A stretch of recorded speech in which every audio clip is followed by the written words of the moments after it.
Welcome to the Rim Break Rodeo. We hope this video helps. In this video, I will show how to make cabbage Maggi, only way. Start by heating 1 tablespoon oil in a pan and sautéing sliced onions until translucent. Add finely shredded cabbage and chopped green chilies, then salt and stir for even seasoning. Toss in the Maggi tastemaker and a splash of soy sauce if you like umami.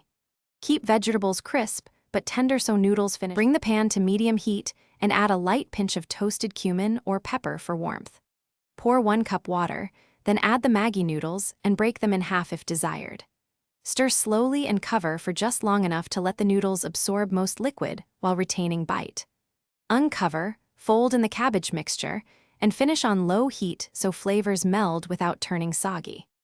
Taste and tweak with lemon, chaat masala, or a dash of vinegar to brighten the dish. For a richer result, drizzle a beaten egg into the pan and scramble through the noodles for silkiness.